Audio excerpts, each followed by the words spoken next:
ಎಲ್ಲರಿಗೂ ನಮಸ್ಕಾರ. ನಾನು ಡಾಕ್ಟರ್ ಜಿತೇಶ್, ನಿಸರ್ಗ ಹಾಸ್ಪಿಟಲ್ ಸಿರ್ಸಿ.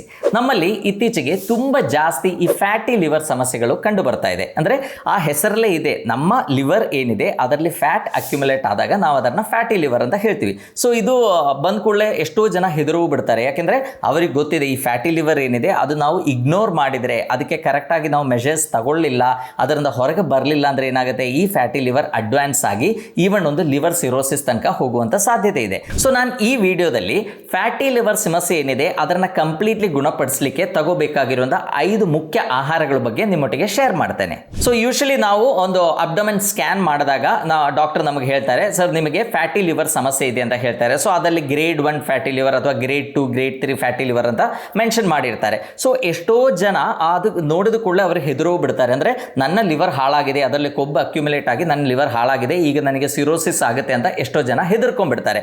ಸೊ ಹಾಗಾಗಿ ಈ ಫ್ಯಾಟಿ ಲಿವರ್ ಏನು ಅಂತ ಫಸ್ಟ್ ನೀವು ಅರ್ಥ ಮಾಡ್ಕೋಬೇಕು. ಸೊ ಎಷ್ಟೋ ಜನ ಏನು ಮಾಡ್ತಾರೆ ಅಂದರೆ ಅವ್ರಿಗೆ ಕನ್ಫ್ಯೂಸ್ ಮಾಡ್ಕೊಂಡ್ಬಿಡ್ತಾರೆ. ಅಂದರೆ ಸ್ಟೇಜ್ 1, ಸ್ಟೇಜ್ 2, ಸ್ಟೇಜ್ 3, ಸ್ಟೇಜ್ 4 ಅಂತ ಇದೆ. ಸೊ ಸ್ಟೇಜ್ 1 ಅಂದರೆ ಲಿವರಲ್ಲಿ ಸ್ಟಿಯಟೋಸಿಸ್ ಅಂತ ಹೇಳ್ತೀವಿ, ಅಂದರೆ ಲಿವರಲ್ಲಿ ಫ್ಯಾಟ್ ಅಕ್ಯುಮುಲೇಟ್ ಆಗೋದು. ಸೊ ಇದರಲ್ಲೇ ಇರುವಂಥ different grades, actually grade 1 fatty liver, grade 2 fatty liver, grade 3 fatty liver ಅಂದರೆ ಇದರಲ್ಲೇ ಇರುವಂಥ ಸ್ಟೇಜ್. ಬಟ್ ಈ ಸ್ಟೇಜ್ 2 ಅಂದರೆ ಏನು, ಅದು ಆ್ಯಕ್ಚುಲಿ ಹೆಪಟೈಟಿಸ್ ಅಂತ ಹೇಳ್ತೀವಿ. ಅಂದರೆ ನಮ್ಮ ಲಿವರ್ಲಿ ಇರುವಂಥ ಜೀವಕೋಶಗಳಲ್ಲಿ ಫ್ಯಾಟ್ ಅಕ್ಯುಮುಲೇಟ್ ಆಗ್ತಾ ಹೋದಾಗ ಏನಾಗುತ್ತೆ, ಲಿವರ್ ಸೆಲ್ಸ್ ಮಲ್ಟಿಪ್ಲೈ ಆಗಲ್ಲ, ಅಂದರೆ ಅದು ಜಾಸ್ತಿ ಆಗ್ತಾ ಹೋಗಲ್ಲ, ಆ ಲಿವರ್ ಸೆಲ್ದು ಸೈಜ್ ಅಷ್ಟೇ ಏನಾಗುತ್ತೆ ದೊಡ್ಡ ಆಗ್ತಾ ಹೋಗ್ತದೆ. ಸೊ ಆವಾಗ ಬಿಯಾಂಡ್ ಒಂದು ಲಿಮಿಟ್ ಆದಾಗ ಏನಾಗುತ್ತೆ, ಆ ಲಿವರ್ ಜೀವಕೋಶ ಹಾಳಾಗುತ್ತೆ. ಸೊ ಅಲ್ಲಿ ಇನ್ಫ್ಲಮೇಷನ್ ಆಗುತ್ತೆ. ಸೊ ನಾವು ಇದನ್ನು ಹೆಪಟೈಟಿಸ್ ಅಂತ ಹೇಳ್ತೀವಿ. ಸೊ ಇದು ಆ್ಯಕ್ಚುಲಿ ಸ್ಟೇಜ್ 2.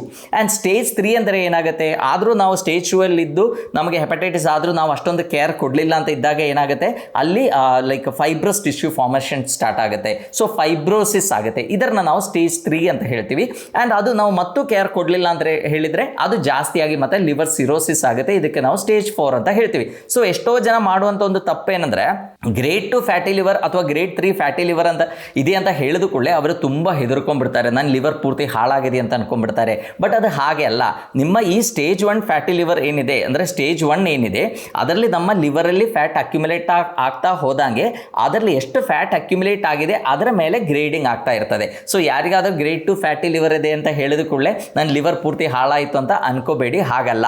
ಆ್ಯಂಡ್ ಈ ಫ್ಯಾಟಿ ಲಿವರ್ ಸಮಸ್ಯೆ ಏನಿದೆ ಅದು ನಮಗೆ ಗೊತ್ತು, ನಮಗೆ ಬರೋದು ಹೇಗೆ, because of our life style. ಅಂದರೆ ನಾವು ತಪ್ಪು ಆಹಾರ ಕ್ರಮ, ತಪ್ಪು ಜೀವನ ಶೈಲಿಯಿಂದಾನೇ ಬರುವಂಥ ಒಂದು ಕಾಯಿಲೆ ಇದು. ಸೊ ಅದನ್ನು ಸರಿಪಡಿಸಿ ಕೆಲವು ಒಳ್ಳೆ ಆಹಾರಗಳನ್ನು ಸೇವಿಸಿದರೆ ಸಾಕು, ನಮಗೆ ಈ ಫ್ಯಾಟಿ ಲಿವರ್ ಸಮಸ್ಯೆ ಏನಿದೆ ಅದನ್ನು ಕಂಪ್ಲೀಟ್ಲಿ ಗುಣಪಡಿಸ್ಲಿಕ್ಕಾಗುತ್ತೆ. ಬಟ್ ಅದು ನಾವು at the same time ignore ಮಾಡಿದರೆ ಇದೇನಲ್ಲ, ಎಲ್ಲರಿಗೂ ಫ್ಯಾಟಿ ಲಿವರ್ ಇದೆ, ನನ್ನ ಟ್ರೈಗ್ಲಿಸರೈಡ್ ಸ್ವಲ್ಪ ಜಾಸ್ತಿ ಇದೆ, ಏನು ತೊಂದರೆ ಇಲ್ಲ ಅಂತ ಹೇಳಿ ನಾವು ಆಲ್ಕೋಹಾಲಿಸಮ್ ಕಂಟಿನ್ಯೂ ಮಾಡಿದರೆ ಅಥವಾ ನಮ್ಮ ಲೈಫ್ ಸ್ಟೈಲ್ ಅದೇ ಥರ ಕಂಟಿನ್ಯೂ ಮಾಡಿದರೆ, ನಮ್ಮ ಹೈ ಕಾರ್ಬೋಹೈಡ್ರೇಟ್, ಹೈ ಗ್ಲೂಕೋಸ್ ಇರುವಂಥ ಆಹಾರಗಳು ಸೇವಿಸಿದರೆ ಅಥವಾ ಈ ಥರ ಅಂದರೆ ಜಂಕ್ ಫುಡ್ಗಳನ್ನೆಲ್ಲ ಜಾಸ್ತಿ ಸೇವಿಸಿದಾಗ ಏನಾಗುತ್ತೆ, ನಮಗೆ ಗೊತ್ತಿಲ್ಲದೆ ಈ ಲಿವರಲ್ಲಿ ಈ ಸಮಸ್ಯೆ ಜಾಸ್ತಿ ಆಗ್ತಾ ಹೋಗ್ತದೆ. ಮತ್ತೊಂದು ಇರ್ರಿವರ್ಸಿಬಲ್ ಆಗಿರುವಂಥ ಸಮಸ್ಯೆಯಲ್ಲಿ ಎಂಡಪ್ ಆಗುತ್ತೆ. ಸೊ ಲಿವರ್ ಸಮಸ್ಯೆಗಳು ಯೂಶಲಿ ಕಂಡು ಬರೋದು ಯಾರಲ್ಲಿ, ಯೂಶಲಿ ಆಲ್ಕಹಾಲಿಕ್ಸ್ ಅಲ್ಲಿ ತುಂಬ ಜಾಸ್ತಿ ಕಂಡು ಬರುತ್ತೆ. ನಮಗೆ ಗೊತ್ತು ಆಲ್ಕಹಾಲ್ ಅಂದರೆ ಅದೊಂದು ವಿಷ. ಸೊ ನಮ್ಮ ಬಾಡಿಯಲ್ಲಿ ಎಂಟರ್ ಆಗುವಂಥ ಪ್ರತಿಯೊಂದು ಈ ಟಾಕ್ಸಿನ್ಸ್ ಅಥವಾ ವಿಷಾಂಶ ಏನಿದೆ ಅದನ್ನು ನ್ಯೂಟ್ರಲೈಸ್ ಮಾಡಿ ನಮ್ಮ ಬಾಡಿಯನ್ನು ಪ್ರೊಟೆಕ್ಟ್ ಮಾಡಿ ಅದನ್ನು ಆ ವಿಷಾಂಶಗಳನ್ನು ಬಾಡಿಯಿಂದ ಹೊರಗೆ ಹಾಕುವಂಥ ಕೆಲಸ ಮಾಡುವಂಥ ಆರ್ಗನ್ ಯಾವುದು, liver. So more than 500 vital functions ಲಿವರಲ್ಲಿ ಆಗ್ತಾ ಇರ್ತದೆ. ಸೊ ಈ ಆಲ್ಕಹಾಲಿಕ್ಸ್ ಅಲ್ಲಿ high chance of liver diseases ಇದೆ, ಅಂದರೆ ಅವರಿಗೆ ಲಿವರ್ ಸಮಸ್ಯೆಗಳು ಬರುವಂಥ ಸಾಧ್ಯತೆಗಳು ತುಂಬ ಜಾಸ್ತಿ ಇದೆ. ಬಿಕಾಸ್ ಆಲ್ಕಹಾಲ್ ತಗೊಂಡಾಗ ಅದರಲ್ಲಿ ಇರುವಂಥ ಕ್ಯಾಲರಿ ಡೆಪಾಸಿಟ್ ಆಗುತ್ತೆ, ಅದರೊಟ್ಟಿಗೆ ಅದರಲ್ಲಿರುವಂಥ ಟಾಕ್ಸಿನ್ಸ್ ಕೂಡ ಲಿವರ್ಗೆ ಹೊಡೆತ ಕ್ರಿಯೇಟ್ ಮಾಡುತ್ತೆ. ಆ್ಯಂಡ್ ಅದೇ ಥರ ಅದಾದಮೇಲೆ ನಾವು ತಗೊಳ್ಳುವಂಥ ಹೈ ಕ್ಯಾಲರಿ ಫುಡ್ ಏನಿದೆ ಅದರಿಂದ ಕೂಡ ಲಿವರ್ಗೆ ಸಮಸ್ಯೆಗಳು ಡೆವಲಪ್ ಆಗುತ್ತೆ. ಇನ್ನೊಂದು ಟೈಪ್ ಆಫ್ ಲಿವರ್ ಡಿಸೀಸ್ ಏನಿದೆ ಇದಕ್ಕೆ ನಾವು ನ್ಯಾಶ್ ಅಂತ ಹೇಳ್ತೀವಿ, ಅಂದರೆ ನಾನ್ ಆಲ್ಕಹಾಲಿಕ್ ಸ್ಟಿಯಟೋ ಹೆಪಟೈಟಿಸ್. ಅಂದರೆ ಆಲ್ಕಹಾಲ್ ತಗೊಂಡಲ್ಲ, but at the same time ನಾವು ಹೈ ಕ್ಯಾಲರಿ ಇರುವಂಥ ಆಹಾರಗಳು ಸೇವಿಸಿದ್ರೆ, ಕೆಲವರಿಗೆ ಜೆನೆಟಿಕ್ ಫ್ಯಾಕ್ಟರ್ ಕೂಡ ಇರಬಹುದು.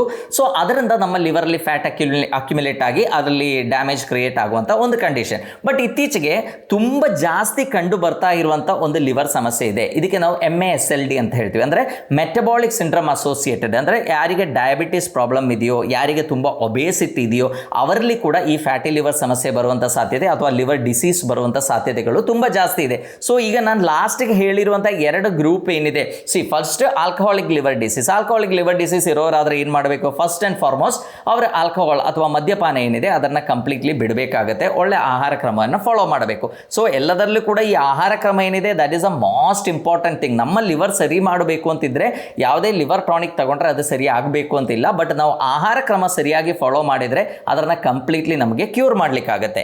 So and second category NASH ಅಥವಾ ಈ MSILD ಏನಿದೆ, ಇದರಲ್ಲೆಲ್ಲ ಆಹಾರವೇ ಔಷಧಿ. ಅವರಿಗೆ ಆಹಾರ ಕರೆಕ್ಟಾಗಿ ತಗೊಂಡ್ರೆ ಕಂಪ್ಲೀಟ್ಲಿ ಅದನ್ನು ಗುಣಪಡಿಸ್ಲಿಕ್ಕೆ ಆಗುತ್ತೆ. ಸೊ ನಮ್ಮ ಲಿವರ್ ಫಂಕ್ಷನ್ ನಿಮಗೆ ಗೊತ್ತಿದೆ, ನಾವು ತಗೊಂಡಿರುವ ಆಹಾರ ಇರ್ಬೋದು ಅಥವಾ ನಮ್ಮ ಬಾಡಿಯಲ್ಲಿ ಆಗುವಂಥ ಎಷ್ಟೋ ಮೆಟಬಾಲಿಕ್ ಪ್ರಾಸೆಸ್ಗಳಿರ್ಬೋದು, ಅದರಲ್ಲಿ ಎಷ್ಟೋ ವಿಷಾಂಶಗಳು ಪ್ರೊಡ್ಯೂಸ್ ಆಗುತ್ತೆ. ಸೊ ಈ ವಿಷಾಂಶಗಳನ್ನು ಲಿವರ್ ಏನು ಮಾಡುತ್ತೆ, ಅದನ್ನು ಕನ್ವರ್ಟ್ ಮಾಡಿ ಅದು ನಮ್ಮ ಬಾಡಿಗೆ ಕಡಿಮೆ ವಿಷ ಅಂದರೆ ಕಡಿಮೆ ಎಫೆಕ್ಟ್ ಮಾಡುವಂಥ ಟಾಕ್ಸಿನ್ಸ್ ಆಗಿ ಕನ್ವರ್ಟ್ ಮಾಡಿಕೊಂಡು ಅದನ್ನು ವಾಟರ್ ಸೋಲ್ಯುಬಲ್ ಟಾಕ್ಸಿನ್ಸ್ ಆಗಿ ಕನ್ವರ್ಟ್ ಮಾಡಿಕೊಂಡು ನಮ್ಮ ಬಾಡಿಯಿಂದ ಅದನ್ನು ಎಕ್ಸ್ಕ್ರೀಟ್ ಮಾಡುವಂಥ ಕೆಲಸ ಮಾಡೋದು ಯಾರು? ಲಿವರ್. ಸೊ ಹಾಗಾಗಿ ನಮ್ಮ ಲಿವರ್ಗೆ ಏನಾದರೂ ಸಮಸ್ಯೆ ಇದೆ, ಅದು ಸರಿಯಾಗಿ ಕೆಲಸ ಮಾಡ್ತಾ ಇಲ್ಲ ಅಂದರೆ ಏನಾಗುತ್ತೆ, ನಮ್ಮ ಬಾಡಿಯಲ್ಲಿ ಟಾಕ್ಸಿನ್ಸ್ ಅಕ್ಯುಮುಲೇಟ್ ಆಗುತ್ತೆ. ಇದು ಒಂದೇ ಅಲ್ಲ, ಲಿವರ್ಗೆ ಭಾಳಷ್ಟು ಫಂಕ್ಷನ್ಸ್ ಇದೆ. ನಮಗೊತ್ತು ನಮ್ಮ ಡೈಜೆಷನ್ ಚೆನ್ನಾಗಬೇಕು, ಲಿವರ್ ಸರಿಯಾಗಿ ಕೆಲಸ ಮಾಡಬೇಕು, ನಮ್ಮಲ್ಲಿರುವಂಥ ಎಷ್ಟೋ ಎನ್ಸೈಮ್ಸು ಹಾರ್ಮೋನ್ಸು ಪ್ರೊಡ್ಯೂಸ್ ಆಗಬೇಕು, ಅದಕ್ಕೂ ಲಿವರ್ ಸರಿಯಾಗಿ ಕೆಲಸ ಮಾಡಬೇಕಾಗತ್ತೆ. ಆ್ಯಂಡ್ ನಮ್ಮ ಬಾಡಿಯಲ್ಲಿ ಈವನ್ ವೈಟಮಿನ್ ಡಿ ಪ್ರೊಡಕ್ಷನ್ ಚೆನ್ನಾಗಿ ಆಗಬೇಕು ಅಂದರೂ ಕೂಡ ಈ ಲಿವರ್ ಸರಿಯಾಗಿ ಕೆಲಸ ಮಾಡಬೇಕಾಗತ್ತೆ. ಸೊ ಲಿವರ್ಗೆ ಸಮಸ್ಯೆ ಬಂದರೆ ನಮ್ಮ ಓವರಾಲ್ ಹೆಲ್ತ್ ಏನಿದೆ, ನಮ್ಮ ಇಮ್ಯುನಿಟಿ ಏನಿದೆ, A to Z ಎಲ್ಲದೂ ಹಾಳಾಗ್ತಾ ಹೋಗ್ತದೆ. ಸೊ ಈಗ ಲಿವರ್ನ ಸರಿ ಮಾಡಲಿಕ್ಕೆ, ಲಿವರ್ದು ಒಂದು ಫ್ಯಾಟಿ ಲಿವರ್ ಸಮಸ್ಯೆ ನಿಮಗಿದೆ, ಅಥವಾ ಅದು ಗ್ರೇಡ್ 1 ಇರ್ಬೋದು, ಗ್ರೇಡ್ 2 ಇರ್ಬೋದು, ಗ್ರೇಡ್ 3 ಇರ್ಬೋದು, ಅಥವಾ ಸ್ಟೇಜ್ 2 ನಿಮಗೆ ಹೆಪಟೈಟಿಸ್ ಸ್ಟಾರ್ಟ್ ಆಗಿದೆ. ಸೊ ಈ ಥರ ಸಮಸ್ಯೆಗಳಿದ್ದಾಗ ಮುಖ್ಯವಾಗಿ ತಗೋಬೇಕಾಗಿರುವಂಥ ಆಹಾರಗಳು ಏನೇನು ಅಂತ ನೋಡೋಣ. ಇದರಲ್ಲಿ ಫಸ್ಟ್ ಆ್ಯಂಡ್ ಫಾರ್ಮೋಸ್ಟ್ ಅಂದರೆ ಒಮೆಗಾ 3 ಫ್ಯಾಟಿ ಆಸಿಡ್ಸ್. ಸೊ ಈ ಒಮೆಗಾ 3 ಫ್ಯಾಟಿ ಆಸಿಡ್ ಏನಿದೆ, ಅದು ರೆಗ್ಯುಲರ್ಲಿ ಸೇವಿಸಿದರೆ ನಮಗೆ ಈ ಫ್ಯಾಟಿ ಲಿವರ್ ಸಮಸ್ಯೆ ಇದ್ದರೆ ಅಥವಾ ನಮ್ಮ ಟ್ರೈಗ್ಲಿಸರೈಡ್ ವ್ಯಾಲ್ಯೂಸ್ ಎಲ್ಲ ತುಂಬ ಜಾಸ್ತಿ ಇದೆ, ಅದನ್ನು ಇಮ್ಮಿಡಿಯೇಟ್ಲಿ ನಮಗೆ ಕಂಟ್ರೋಲ್ ಮಾಡಲಿಕ್ಕಾಗುತ್ತೆ. ಒಮೆಗಾ 3 ಜಾಸ್ತಿ ಇರುವಂಥ ಆಹಾರಗಳು ಯಾವುದು ಅಂತ ನಿಮಗೆ ಗೊತ್ತು. ನಮ್ಮ ತಾರ್ಲೆ ಮೀನೇನಿದೆ, ಬಂಗಡೆ ಮೀನೇನಿದೆ, ಇದರಲ್ಲಿ ತುಂಬ ಜಾಸ್ತಿ ಒಮೆಗಾ 3 ಸಿಗುತ್ತೆ. ಸ್ವಲ್ಪ ಮಟ್ಟಿಗೆ ನಿಮಗೆ ಮೊಟ್ಟೆಯಲ್ಲಿ ಸಿಗ್ಬೋದು. ಪ್ಲಾಂಟ್ ಸೋರ್ಸ್ ಅಂದರೆ ಅಗಸೆ ಬೀಜದಲ್ಲಿ ಸಿಗುತ್ತೆ. ನಮ್ಮ ವ್ಯಾಲ್ನಟ್ ಏನಿದೆ, ಇದರಲ್ಲೆಲ್ಲ ಸ್ವಲ್ಪ ಮಟ್ಟಿಗೆ ನಮಗೆ ಒಮೆಗಾ 3 ಫ್ಯಾಟಿ ಆಸಿಡ್ ಸಿಗುತ್ತೆ. ಸೊ ಈ ಒಮೆಗಾ 3 ಫ್ಯಾಟಿ ಆಸಿಡ್ ಮೇನ್ಲಿ ಏನು ಮಾಡುತ್ತೆ ಅಂದರೆ, ನಮ್ಮ ಲಿವರ್ಲಿ ಕೆಲವು ಫ್ಯಾಕ್ಟರ್ಸ್ ಇರುತ್ತೆ, ಅದು ಏನು ಮಾಡುತ್ತೆ, ಅದು ಆಕ್ಟಿವೇಟ್ ಆದರೆ ಲಿವರ್ ಈ ಫ್ಯಾಟ್ ಸಿಂಥಸಿಸನ್ನು ಜಾಸ್ತಿ ಮಾಡುತ್ತೆ. ಅಂದರೆ ನಾವು ತಗೊಂಡಿರುವಂಥ ಆಹಾರದಲ್ಲಿ ಜಾಸ್ತಿ ಇರುವಂಥ ಈ ಕಾರ್ಬೋಹೈಡ್ರೇಟ್ ಅಥವಾ ಗ್ಲೂಕೋಸ್ ಏನಿದೆ, ಅದನ್ನು ಇಮ್ಮಿಡಿಯೇಟ್ಲಿ ಫ್ಯಾಟ್ ಆಗಿ ಕನ್ವರ್ಟ್ ಮಾಡಿ ಲಿವರ್ಲಿ ಸ್ಟೋರ್ ಮಾಡುತ್ತೆ. ಸೊ ಸ್ಟೋರ್ ಮಾಡ್ತಾ ಹೋದಾಗ ಏನಾಗುತ್ತೆ, ಲಿವರ್ ಸೆಲ್ಸ್ ಜಾಸ್ತಿ ಆಗ್ತಾ ಹೋಗಲ್ಲ. ಈಗ ನಮ್ಮ ಕೊಬ್ಬಿರುವ ಸೆಲ್ಸ್ ಅಥವಾ ನಮ್ಮ ಆಡಿಪೋಸೈಟ್ಸ್ ಆದರೆ ಏನಾಗುತ್ತೆ, ನಾವು ಆಹಾರ ಜಾಸ್ತಿ ತಗೊಳ್ತಾ ಹೋದಾಗೆ ಈ ಆಡಿಪೋಸೈಟ್ಸ್ದು ನಂಬರ್ ಏನಿದೆ ಅದು ಜಾಸ್ತಿ ಆಗ್ತಾ ಹೋಗ್ತದೆ. ಸೊ ಹಾಗಾಗಿ ಅದರಲ್ಲೆಲ್ಲ ಫ್ಯಾಟ್ ಅಕ್ಯುಮುಲೇಟ್ ಆಗಿ ನಾವು ದಪ್ಪ ಆಗ್ತಾ ಹೋಗ್ತೀವಿ. ಬಟ್ ಲಿವರ್ ಸೆಲ್ ಹಾಗೆಲ್ಲ. ಲಿವರ್ ಸೆಲ್ಲಲ್ಲಿ ಏನಾಗುತ್ತೆ, ಅದು ನಂಬರ್ ಜಾಸ್ತಿ ಆಗಲ್ಲ, ಲಿವರ್ ಸೆಲ್ಲದು ಸೈಜ್ ಅಷ್ಟೇ ಜಾಸ್ತಿ ಆಗ್ತಾ ಹೋಗ್ತದೆ.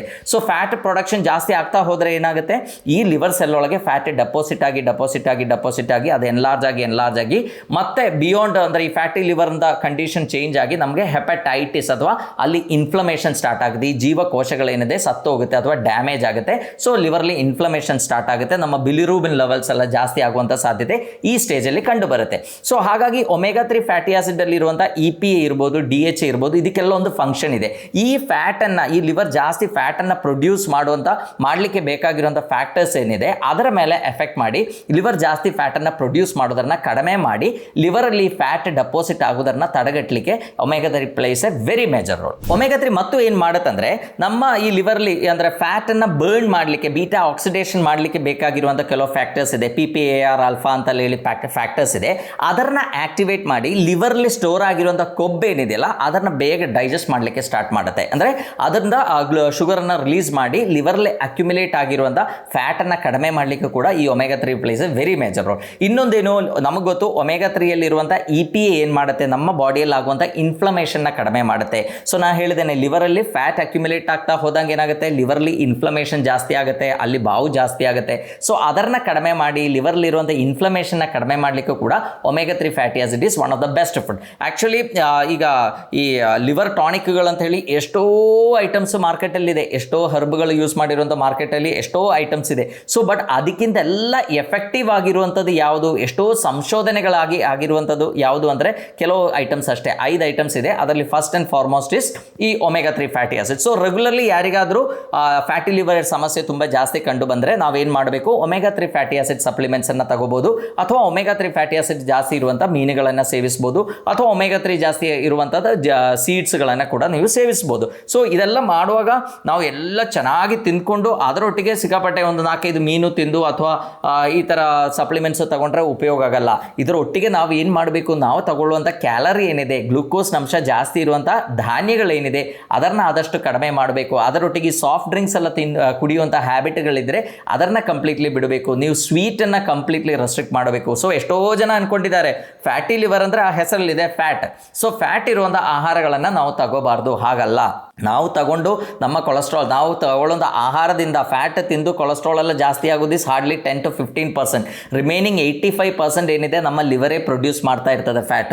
Liver is like A factory, ಅಲ್ಲಿ ಎಲ್ಲದೂ ಪ್ರೊಡಕ್ಷನ್ ಆಗ್ತಾ ಇರ್ತದೆ. ನಮ್ಮ ಬಾಡಿಗೆ ಬೇಕಾಗಿರೋ ಐಟಮ್ಸ್ ಎಲ್ಲ ಪ್ರೊಡಕ್ಷನ್ ಆಗ್ತಾ ಇರ್ತದೆ depending on what you eat. So ಹಾಗಾಗಿ ನಿಮ್ಮ ಕ್ಯಾಲರಿಯನ್ನು ಕಂಟ್ರೋಲ್ ಮಾಡಿ ನೀವು ಒಮೆಗಾ 3 ರಿಚ್ ಆಗಿರುವಂಥ ಆಹಾರಗಳನ್ನು ಸೇವಿಸಿದರೆ ಲಿವರ್ಲಿರುವಂಥ ಫ್ಯಾಟಿನ ಪರ್ಸೆಂಟೇಜ್ ಏನಿದೆ ಅದು ನಮಗೆ ಕಂಪ್ಯಾರಿಟಿವ್ಲಿ ಕಡಿಮೆ ಮಾಡಲಿಕ್ಕಾಗುತ್ತೆ. ಎರಡನೇದು vitamin E. Vitamin E is actually A medicine. ನಮ್ಮ ಲಿವರ್ ಸಮಸ್ಯೆಗಳಿದ್ರೆ ಅಥವಾ ಫ್ಯಾಟಿ ಲಿವರ್ ಸಮಸ್ಯೆ ಇದ್ದರೆ ಅಥವಾ ಲಿವರಲ್ಲಿ ಫೈಬ್ರೋಸಿಸ್ ಎಲ್ಲ ಆಗ್ತಾ ಇದ್ದರೆ vitamin E is just like A medicine actually. So ಈ ವೈಟಮಿನ್ ಇ ಏನು ಮಾಡುತ್ತಂದರೆ ನಮ್ಮ ಈ ಹೆಪಟೋಸೈಟ್ಸ್ ಏನಿದೆ ಅದರ ಸೆಲ್ ವಾಲ್ ಏನಿದೆ ಅದನ್ನು ಪ್ರೊಟೆಕ್ಟ್ ಮಾಡಲಿಕ್ಕೆ ಮೇಜರ್ ರೋಲ್ ಪ್ಲೇ ಮಾಡುತ್ತೆ. ಸೊ ವೈಟಮಿನ್ ಇ ನಾವು ತಗೊಂಡಾಗ, ಈಗ ನಮ್ಮ ಫ್ಯಾಟಿ ಲಿವರ್ ಸಮಸ್ಯೆ ನಿಮಗೆ ತುಂಬ ಜಾಸ್ತಿ ಇದೆ, ಸೊ ಏನಾಗುತ್ತೆ ನಮ್ಮ ಲಿವರಲ್ಲಿ ಇನ್ಫ್ಲಮೇಷನ್ ಜಾಸ್ತಿ ಆಗುತ್ತೆ. ಈ ಇನ್ಫ್ಲಮೇಷನ್ನ ಕಡಿಮೆ ಮಾಡಲಿಕ್ಕೆ vitamin E is one of the best. ಅದರೊಟ್ಟಿಗೆ ಅಲ್ಲಿ ಎಷ್ಟೋ ಕೆಮಿಕಲ್ಸ್ ಪ್ರೊಡ್ಯೂಸ್ ಆಗುತ್ತೆ, ಇದಕ್ಕೆ ನಾವು ಫ್ರೀ ರ್ಯಾಡಿಕಲ್ಸ್ ಅಂತ ಹೇಳ್ತೀವಿ. ಸೊ ಈ ಫ್ರೀ ರ್ಯಾಡಿಕಲ್ಸ್ ಅನ್ನು ನ್ಯೂಟ್ರಲೈಸ್ ಮಾಡಲಿಕ್ಕೂ ಕೂಡ vitamin E place A very major role.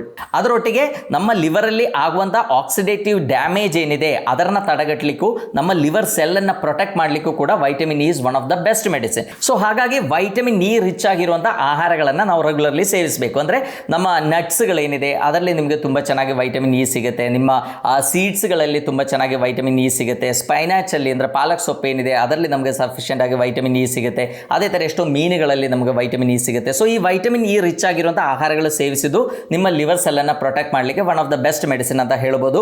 But vitamin E supplements ತಗೊಳ್ಳುವಾಗ ಮಾತ್ರ ನೀವು ಒಂದು ಡಾಕ್ಟರ್ದ ಪ್ರಿಸ್ಕ್ರಿಪ್ಷನ್ ಮೇಲೆ ಅಷ್ಟೇ ಈ ವೈಟಮಿನ್ ಇ ಸಪ್ಲಿಮೆಂಟ್ಸ್ ಅನ್ನು ತಗೋಬೇಕು. ಬಿಕಾಸ್ ಕೆಲವು ಫ್ಯಾಟ್ ಸೋಲ್ಯುಬಲ್ ವೈಟಮಿನ್ಸ್ ಇದೆ, vitamin A, D, E, K. So ಇದು ಜಾಸ್ತಿ ಆದರೂ ಕೂಡ ಲಿವರ್ ಟಾಕ್ಸಿಸಿಟಿ ಬರುತ್ತೆ. ಸೊ ಹಾಗಾಗಿ ಒಂದು ಡಾಕ್ಟರ್ ಪ್ರಿಸ್ಕ್ರಿಪ್ಷನ್ ತಗೊಂಡಷ್ಟೇ ವೈಟಮಿನ್ ಇ ಸಪ್ಲಿಮೆಂಟ್ಸ್ ಅನ್ನು ನೀವು ತಗೋಬೇಕು.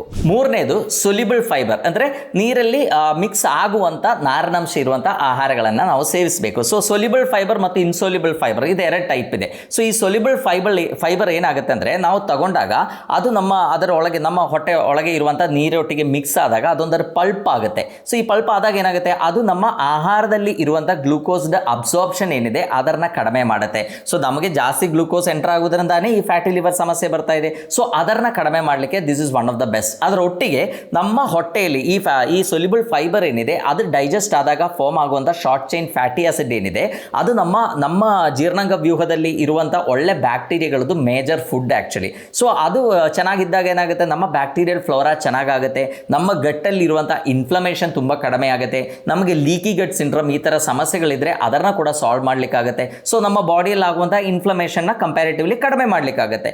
ಇನ್ನೊಂದು ಏನಂದರೆ ಈ ಕೊಲೆಸ್ಟ್ರಾಲ್ ಲೋವರಿಂಗ್, ನಮ್ಮ ಲಿವರಲ್ಲಿ ಇರುವಂಥ ಕೆಟ್ಟ ಫ್ಯಾಟ್ ಏನಿದೆ ಅದನ್ನು ಕಡಿಮೆ ಮಾಡಲಿಕ್ಕೂ ಕೂಡ ಈ ಸೊಲ್ಯುಬಲ್ ಫೈಬರ್ ಏನಿದೆ one of the best food ಅಂತ ನಾವು ಹೇಳ್ಬೋದು. ಯಾರಿಗಾದರೂ ಕೊಲೆಸ್ಟ್ರಾಲ್ ಲೆವೆಲ್ ಜಾಸ್ತಿ ಇದೆ ಅಥವಾ ಟ್ರೈಗ್ಲಿಸರೈಡ್ ಲೆವೆಲ್ಸ್ ಎಲ್ಲ ಜಾಸ್ತಿ ಇದ್ದರೆ ಅವರು ರೆಗ್ಯುಲರ್ಲಿ ಈ ಸೊಲ್ಯುಬಲ್ ಫೈಬರ್ ಇರುವಂಥ ಆಹಾರಗಳನ್ನು ಜಾಸ್ತಿ ಸೇವಿಸಬೇಕು. ಸೊ ನಮ್ಮ ಲಿವರ್ಲಿರುವಂಥ ಈ ಫ್ಯಾಟ್, ಈ ಕೊಲೆಸ್ಟ್ರಾಲ್ ಎಲ್ಲ ಅಂದರೆ ಜಾಸ್ತಿ ನಮ್ಮ ಪಿತ್ತರಸ ಪ್ರೊಡ್ಯೂಸ್ ಮಾಡಲಿಕ್ಕೆ ಯೂಸ್ ಆಗುತ್ತೆ. ಸೊ ಈ ಪಿತ್ತರಸ ಪ್ರೊಡ್ಯೂಸ್ ಆಗಿ ನಮ್ಮ ಡೈಜೆಷನ್ ಎಲ್ಲ ಆದಮೇಲೆ ಬಾಡಿ ಏನು ಮಾಡುತ್ತೆ, ಈ ಪಿತ್ತರಸದಲ್ಲಿರುವಂಥ ಇದನ್ನೆಲ್ಲ ವಾಪಸ್ ಅಬ್ಸರ್ವ್ ಮಾಡುತ್ತೆ. ಸೊ ಯಾವಾಗ ನೀವು ಸೊಲ್ಯುಬಲ್ ಫೈಬರ್ ಇರುವಂಥ ಆಹಾರಗಳನ್ನು ಜಾಸ್ತಿ ಸೇವಿಸ್ತಿರೋ ಬಾಡಿಗೆ ಇದು ಅಬ್ಸರ್ವ್ ಮಾಡಲಿಕ್ಕೆ ಆಗಲ್ಲ. ಸೊ ಹಾಗಾಗಿ ನಮ್ಮಲ್ಲಿರುವಂಥ ಕೊಲೆಸ್ಟ್ರಾಲು ಅಥವಾ ಕೆಟ್ಟ ಫ್ಯಾಟ್ಗಳೆಲ್ಲ ಏನಿದೆ ಅದರ ಎಕ್ಸ್ಕ್ರೀಟ್ ಆಗಲಿಕ್ಕೆ ಸ್ಟಾರ್ಟ್ ಆಗುತ್ತೆ. ಅಂದರೆ ಅದು ನಮ್ಮ ಸ್ಟೂಲಲ್ಲಿ ಎಕ್ಸ್ಕ್ರೀಟ್ ಆಗಿ ಹೋಗುತ್ತೆ.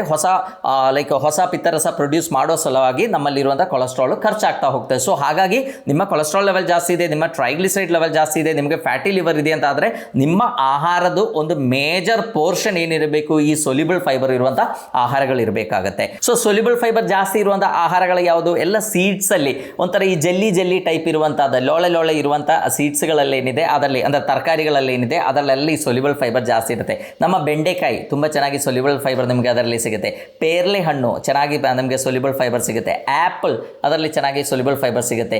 Chia seeds one of the best ಅಂತ ಹೇಳ್ಬೋದು. ನಾವು ಡಯಾಬಿಟಿಸ್ ಇದ್ದವರೆಲ್ಲ ತಗೊಳ್ಳುವಂಥ ನಮ್ಮ ಮೇಥಿ ಸೀಡ್ಸ್ ಅಥವಾ ಫೆನುಗ್ರೀಕ್ ಏನಿದೆ ಇದರಲ್ಲೆಲ್ಲ ತುಂಬ ಚೆನ್ನಾಗಿ ಈ ಸೊಲ್ಯುಬಲ್ ಫೈಬರ್ ಇರುತ್ತೆ. ಸೊ ಒಂದೇನು ಮಾಡಬೇಕು, ತರಕಾರಿಗಳು ತಗೊಳ್ಳುವಾಗ ತುಂಬ ಚೆನ್ನಾಗಿ ಕ್ವಾಂಟಿಟಿಯಲ್ಲಿ ತರಕಾರಿಗಳನ್ನು ನೀವು ಸೇವಿಸಿ, ಆ್ಯಪಲನ್ನು ಸೇವಿಸಿ ಅಥವಾ ಪೇರ್ಲೆ ಹಣ್ಣನ್ನು ನೀವು ಸೇವಿಸಿ. ಅದೇ ಥರ ಈ ಸೀಡ್ಸ್ಗಳನ್ನು ರೆಗ್ಯುಲರ್ಲಿ ಸೇವಿಸಿ. ಈವನ್ ಡಯಾಬಿಟಿಸ್ ಇದ್ದವರಿಗೆಲ್ಲ ಯಾಕೆ ನಾವು ಈ ಸೊಲ್ಯುಬಲ್ ಫೈಬರ್ ಇರುವಂಥ ಆಹಾರಗಳು ಸೇವಿಸಬೇಕು ಅಂತ ಹೇಳ್ತಾ ಇರೋದು, ಬಿಕಾಸ್ ಆ ಸೊಲ್ಯುಬಲ್ ಫೈಬರ್ ನೀವು ತಗೊಂಡಿರುವಂಥ ಆಹಾರದೊಟ್ಟಿಗೆ ಮಿಕ್ಸ್ ಆದಾಗ ನಿಮ್ಮ ಗ್ಲೂಕೋಸ್ ಬ್ಲಡ್ಡಲ್ಲಿ ಗ್ಲೂಕೋಸ್ ರೈಸ್ ಆಗೋದನ್ನು ತಡೆಗಟ್ಟಲಿಕ್ಕಾಗುತ್ತೆ. ಅಟ್ ದ ಸೇಮ್ ಟೈಮ್ ಲಿವರ್ಲಿ ಕೂಡ ಈ ಜಾಸ್ತಿ ಇರುವಂಥ ಕ್ಯಾಲರಿ ಎಂಟರ್ ಆಗಿ ಅಲ್ಲಿ ಫ್ಯಾಟಿ ಲಿವರ್ ಕ್ರಿಯೇಟ್ ಆಗುವಂಥ ಒಂದು ಸಿಚುವೇಷನ್ನ ಅವಾಯ್ಡ್ ಮಾಡಲಿಕ್ಕೂ ಕೂಡ ಈ soluble fibre place A very major role. So regularly ಏನು ಮಾಡಿ 1 or 2 ಟೀಸ್ಪೂನ್ಸ್ ಆಫ್ ಮೆಂತೆ ಸೀಡನ್ನು ನೆನೆಸಿ ನೀವು ತಗೊಳ್ಳಿ. ಅದರ ನೀರಷ್ಟೇ ಬೆಳಗ್ಗೆ ಕುಡಿಯುವುದಲ್ಲ, ಆ ಸೀಡ್ಸನ್ನು ತಗೊಳ್ಳಿಕ್ಕೆ ಪ್ರಯತ್ನ ಮಾಡಿ. ಅದೇ ಥರ ಎಷ್ಟೋ ಲೆಗ್ಯೂಮ್ಸಲ್ಲಿ ಕೂಡ ಈ ಸೊಲ್ಯುಬಲ್ ಫೈಬರ್ ತುಂಬ ಚೆನ್ನಾಗಿರುತ್ತೆ. ನಿಮ್ಮ ಫ್ಲಾಕ್ ಸೀಡ್ಸಲ್ಲಿ ತುಂಬ ಚೆನ್ನಾಗಿದೆ. ಅದೇ ಥರ ಸೀಡ್ಸ್ಗಳಲ್ಲಿ ಕೂಡ chia seeds one of the best, ಗಸಗಸಲ್ಲಿ ಏನಿದೆ ಇದರಲ್ಲೆಲ್ಲ ಈ ಸೊಲ್ಯುಬಲ್ ಫೈಬರ್ ಚೆನ್ನಾಗಿ ಸಿಗುತ್ತೆ. ಅದು ಕೂಡ ತಗೊಂಡ್ರೆ ನಿಮ್ಮ ಫ್ಯಾಟಿ ಲಿವರ್ ಕಡಿಮೆ ಮಾಡಲಿಕ್ಕೆ that is also one of the best food. Next is choline. Choline ಅಂದರೆ ಅದು ಕೂಡ ಒಂದು ಪೌಷ್ಟಿಕಾಂಶ. ಸೊ ನಮ್ಮ ಲಿವರಲ್ಲಿ ಅಕ್ಯುಮುಲೇಟ್ ಆಗಿರುವಂಥ ಈ ಟ್ರೈಗ್ಲಿಸರೈಡ್ಸ್ ಏನಿದೆ ಅದನ್ನ ಅಲ್ಲಿಂದ ಟ್ರಾನ್ಸ್ಪೋರ್ಟ್ ಮಾಡಬೇಕು ಅಂದರೆ VLDL ಅಂತ ಒಂದು ಸ್ಟ್ರಕ್ಚರ್ ಫಾರ್ಮ್ ಆಗಬೇಕು. VLDL ಅಂದರೆ ವೆರಿ ಲೋ ಡೆನ್ಸಿಟಿ ಲೈಪೋಪ್ರೋಟೀನ್ಸ್ ಅಂತ ಹೇಳ್ತೀವಿ. ಸೊ ಇದರಲ್ಲೇ this is like A carrier actually. ಇದರಲ್ಲಿ ಈ ಟ್ರೈಗ್ಲಿಸರೈಡ್ ಎಲ್ಲ ಲಿವರ್ ಇಂದ ಟ್ರಾನ್ಸ್ಪೋರ್ಟ್ ಆಗೋದು. ಬಟ್ ಈ VLDL ಪ್ರೊಡ್ಯೂಸ್ ಮಾಡಬೇಕು ಅಂತ ಇದ್ರೆ ಫಾಸ್ಫಾಟಿಡಿಲ್ ಕೋಲಿನ್ ಅಂತ ಒಂದು ಫ್ಯಾಕ್ಟರ್ ಪ್ರೊಡ್ಯೂಸ್ ಆಗಬೇಕಾಗುತ್ತೆ. ಸೊ ಬಟ್ ಅದಕ್ಕೂ ಕೂಡ ಬೇಕಾಗಿರೋ ಒಂದು ಮೇನ್ ನ್ಯೂಟ್ರಿಯೆಂಟ್ ಯಾವುದು? ಈ ಕೋಲಿನ್. ಸೊ ಕೋಲಿನ್ ಇದ್ದರೆ ಮಾತ್ರ ನಮ್ಮ ಲಿವರಲ್ಲಿ ಅಕ್ಯುಮುಲೇಟ್ ಆಗಿರುವಂಥ ಈ ಫ್ಯಾಟ್ ಏನಿದೆ ಅಥವಾ ಈ ಟ್ರೈಗ್ಲಿಸರೈಡ್ಸ್ ಎಲ್ಲ ಏನಿದೆ ಅದನ್ನ ಲಿವರಿಂದ ಹೊರಗೆ ಹಾಕಬೇಕು ಅಂದರೆ ಈ choline place A very major role. Choline ಬಗ್ಗೆ ಯಾರು ಅಷ್ಟೊಂದು ಇಂಪಾರ್ಟೆನ್ಸ್ ಕೊಡಲ್ಲ, but it is one of the best actually.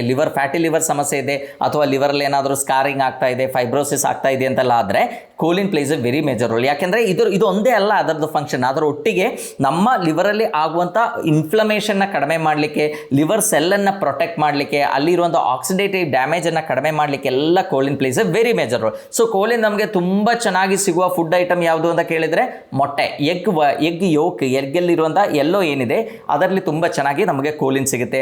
ಅದೇ ಥರ ಬಾಕಿ ಇರುವಂಥ ಐಟಮ್ಸಲ್ಲಿ ಕೂಡ ಸಿಗುತ್ತೆ. ಈಗ ಬ್ರಾಕೋಲಿ ಇರ್ಬೋದು, ಅದರಲ್ಲಿ ಕೋಲಿನ್ ಸಿಗುತ್ತೆ. ನಮ್ಮ ಕಿಡ್ನಿ ಬೀನ್ಸ್ ಅಂತ ಏನು ಹೇಳ್ತೀವಿ ಅದರಲ್ಲಿ ನಮಗೆ ಕೋಲಿನ್ ಸಿಗುತ್ತೆ. ಲಿವರಲ್ಲಿ ನಮಗೆ ಕೋಲಿನ್ ಸಿಗುತ್ತೆ. ಎಷ್ಟೋ ಫಿಶ್ಗಳಲ್ಲಿ ನಮಗೆ ಕೋಲಿನ್ ಸಿಗುತ್ತೆ. ಅದೇ ಥರ ಸೋಯಾಬೀನಲ್ಲಿ ನಮಗೆ ಕೋಲಿನ್ ಸಿಗುತ್ತೆ. ಕೆಲವು ಕಾಳುಗಳಲ್ಲಿ ಕೂಡ ನಮಗೆ ಕೋಲಿನ್ ಸಿಗುತ್ತೆ. ಸೊ ಈ ಕೋಲಿನ್ ಇರುವಂಥ ಆಹಾರಗಳನ್ನು ನಾವು ಜಾಸ್ತಿ ಸೇವಿಸಬೇಕು. ಅದಕ್ಕೆ ಮೊಟ್ಟೆ is one of the best ಅಂತ ನಾವು ಹೇಳ್ಬೋದು. ಫ್ಯಾಟಿ ಲಿವರ್ ಇದೆ ಅಂತ ಹೇಳಿ ನಾನು ಕೊಲೆಸ್ಟ್ರಾಲ್ ಜಾಸ್ತಿ ಆಗುತ್ತೆ ಅಂತ ಹೇಳಿ ಮೊಟ್ಟೆ ತಿನ್ನೋದು ಬಿಡಬೇಡಿ.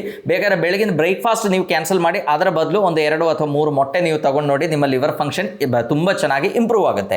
ನೆಕ್ಸ್ಟ್ ನಾವೆಲ್ಲರೂ ಮಾಡಬೇಕಾಗಿದೆ ಏನಂದ್ರೆ ರೆಸಿಸ್ಟೆಂಟ್ ಸ್ಟಾರ್ಚ್ ಇರುವಂಥ ಆಹಾರಗಳನ್ನು ನಾವು ಜಾಸ್ತಿ ಸೇವಿಸಬೇಕು. ಅಂದರೆ ರೆಸಿಸ್ಟೆಂಟ್ ಸ್ಟಾರ್ಚ್ ಅಂದರೆ ಈಗ ಅದು ಇಮಿಡಿಯೇಟ್ಲಿ ಡೈಜೆಸ್ಟ್ ಆಗಬಾರ್ದು. ಸೊ ಆ ಥರ ನಾವು ಪ್ಲಾನ್ ಮಾಡಬೇಕು. ನಾವು ತಗೊಳ್ಳೋದೆಲ್ಲ ಒಳ್ಳೆ ರಿಫೈನ್ಡ್ ಆಗಿರುವಂಥ ಆಹಾರಗಳು, ಅಂದರೆ ಬೇಗ ಡೈಜೆಸ್ಟ್ ಆಗಬೇಕು. ಒಳ್ಳೆ ವೈಟ್ ರೈಸ್ ಎಲ್ಲ ತಗೊಂಡಾಗ ಏನಾಗುತ್ತೆ, ಬೇಗ ಡೈಜೆಸ್ಟ್ ಆಗಿ ರಕ್ತಕ್ಕೆ ತುಂಬ ಜಾಸ್ತಿ ಗ್ಲೂಕೋಸ್ ಬಿಡುಗಡೆಯಾಗಿ ಅದೆಲ್ಲ ನಮ್ಮ ಲಿವರ್ಲಿ ಸ್ಟೋರ್ ಆಗಿ ನಮಗೆ ಫ್ಯಾಟಿ ಲಿವರ್ ಸಮಸ್ಯೆ ಬರುತ್ತೆ. ಸೊ ರೆಸಿಸ್ಟೆಂಟ್ ಸ್ಟಾರ್ಚ್ ಇದ್ದಾಗ ಏನಾಗುತ್ತೆ, ಅದು ಈ ಡೈಜೆಷನ್ನ ಎಸ್ಕೇಪ್ ಮಾಡಿ ನಮ್ಮ ಕಾಲನಿಗೆ ಹೋಗಿ ಅಲ್ಲಿ ಅದು ಫರ್ಮೆಂಟ್ ಆಗಿ ಅಲ್ಲಿರುವಂಥ ಒಳ್ಳೆ ಬ್ಯಾಕ್ಟೀರಿಯಾಗಳಿಗೆ ಬೇಕಾಗಿರುವಂಥ ಒಳ್ಳೆ ಫುಡ್ ಆಗಿ ಕನ್ವರ್ಟ್ ಆಗುತ್ತೆ. ಸೊ ಆವಾಗ ನಮಗೆ ವೆಯ್ಟ್ ರಿಡಕ್ಷನ್ಗೂ ಎಲ್ಲದಕ್ಕೂ ಕೂಡ ರೆಸಿಸ್ಟೆಂಟ್ ಸ್ಟಾರ್ಚ್, ಈವನ್ ಡಯಾಬಿಟಿಸ್ ಇರೋರಿಗೆ ಕೂಡ ರೆಸಿಸ್ಟೆಂಟ್ ಸ್ಟಾರ್ಚ್ ತುಂಬ ಒಳ್ಳೆಯದು. ನಾನು ಈಗಾಗಲೇ ಒಂದು ವಿಡಿಯೋ ಮಾಡಿದೆ, ಅಂದರೆ ಡಯಾಬಿಟಿಸ್ ಇದ್ದವರು ಅನ್ನ ಹೇಗೆ ಪ್ರಿಪೇರ್ ಮಾಡಬೇಕು. ಓಕೆ, ನಿಮಗೆ ರೈಸ್ ತಿನ್ನಬೇಕು ಅಂತಿದ್ರೆ ನೀವೇನು ಮಾಡಬೇಕು, ರೆಟ್ರೋಗ್ರೇಡೇಷನ್ ಅಂತ ಒಂದು ಪ್ರಾಸೆಸ್ ಇದೆ, ಅದರ ಬಗ್ಗೆ ನಾನು ಒಂದು ವಿಡಿಯೋ ಮಾಡಿದ್ದೇನೆ.